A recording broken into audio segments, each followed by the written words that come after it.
নোয়াখালীতে building developer এবং জমির মালিককে নানাভাবে হয়রানি করার অভিযোগ উঠেছে ফ্ল্যাট মালিক ইসমাইল হোসেন সাজু নামে এক ব্যক্তির বিরুদ্ধে।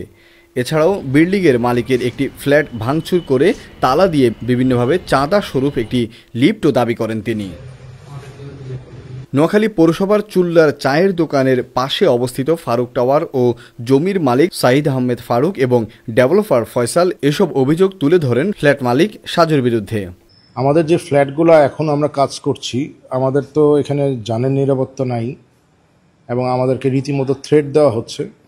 আমরা গাড়ি রাখলে আমাদের গাড়ি ভেঙে ফেলবে, আমরা কোনো কিছু টাইলস রাখলে টাইলস ভেঙে ফেলবে। তো এটা তো আসলে প্রশাসনের উপরেই এই কর্মবর্তায় যে আমাদের সুরক্ষা এবং সেফটি দেওয়াটা। তো আমরা আসলে একজন টাইরেন্ট, মানে শক্তিশালী একজন দুষ্টু লোকের সমস্ত কার্যকলাপের ভুক্তভোগী। এখন পর্যন্ত উনি আমাদের লিফট ব্যবহার করতে দিতে চাচ্ছে না, উনি লিফট ব্যবহার করতে দিবে না। ইন্ডিভিজুয়ালি একা কাউকে পাইলেই তাকেই বলে যে আপনি লিফট ব্যবহার করবেন না, তাহলে আদারওয়াইজ রক্তাক্ত সিচুয়েশন তৈরি হবে। সবাই ভীত অবস্থা এবং উনি দারোয়ানকে মারবে।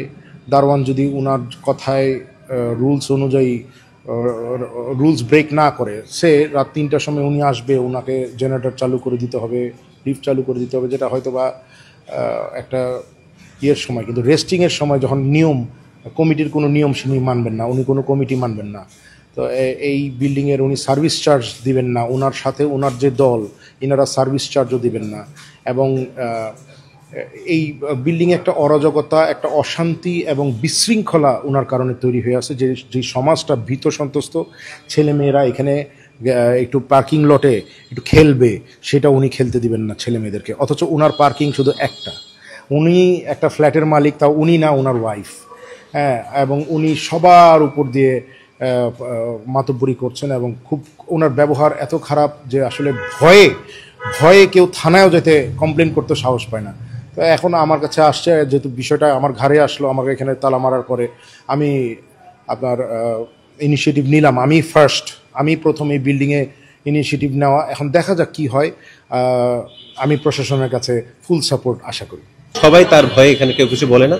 5ই আগস্টের পরে চুপচাপ ছিল, এখন আবার সে নতুন করে ল্যান্ড ওনারের কাছে লিফট দাবি করছে এবং তার ফ্ল্যাটে কাজ করতে দিচ্ছে না, সেখানে তালা মেরে দিয়েছে এবং ভিতরের কাজকে টাইলস ভেঙে নষ্ট করে দিয়েছে এবং যে কিনেছে তাকেও সে শারীরিকভাবে আঘাত করেছে।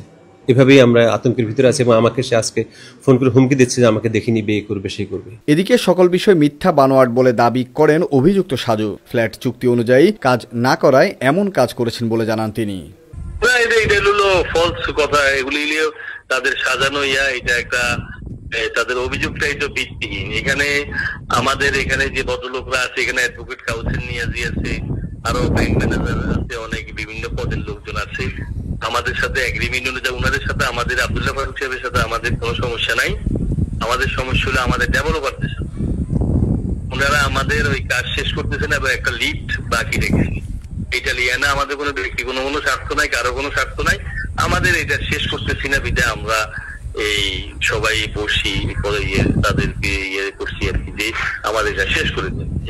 এ ঘটনায় সুদারাম থানায় লিখিত অভিযোগ দায়ের করেছে ভুক্তভোগী জমির মালিক। বিষয়টি সঠিকভাবে তদন্ত প্রক্রিয়া শেষে আইনি ব্যবস্থা নেওয়ার কথা জানান পুলিশ। এটা আজকে অভিযোগটা পাইছি, এটা অনুসন্ধান, এটা একটা তদন্ত হচ্ছে। তুমি যে অভিযোগ দিয়েছিল, অভিযোগের বিষয়ে তদন্ত হচ্ছে। আজকে এখানে গিয়ে তদন্ত করছে। জানা যায় জমির মালিক সাইদ আহমেদ ফারুক চুক্তির মাধ্যমে সয়েল ডেভেলপার কোম্পানিকে বিল্ডিং নির্মাণের কাজ দিয়েছেন। ইমরান হোসেনের তথ্য ভিডিওচিত্রে desk report, Noakhali TV. Lakshmipur Ideal Alim Madrasa জাগতিক ও নৈতিক ইসলামী শিক্ষার সমন্বয়ে আপনার সন্তানকে সৎ, যোগ্য, আলেমে দ্বীন ও দেশপ্রেমিক সুনাগরিক হিসেবে গড়ে তোলার অঙ্গীকার নিয়ে লক্ষ্মীপুর আইডিয়াল আলিম মাদ্রাসা আছে আপনার পাশে। এখানে প্লে থেকে আলিম পর্যন্ত সাধারণ বিভাগ, বিজ্ঞান বিভাগ, হিফজুল কোরআন ও গার্লস শাখায় ভর্তি চলছে। এখানে রয়েছে উন্নত যোগাযোগ ব্যবস্থা এবং রুচিশীল ও শিক্ষাবান্ধব পরিবেশ। আবাসিক, অনাবাসিক ডে কেয়ার ব্যবস্থা। লক্ষ্মীপুর আইডিয়াল আলিম মাদ্রাসা, কোর্ট বিল্ডিং সংলগ্ন, জমুল স্টেশন, সদর, লক্ষ্মীপুর। নোয়াখালী টিভি, বৃহত্তর নোয়াখালীর প্রতিচ্ছবি।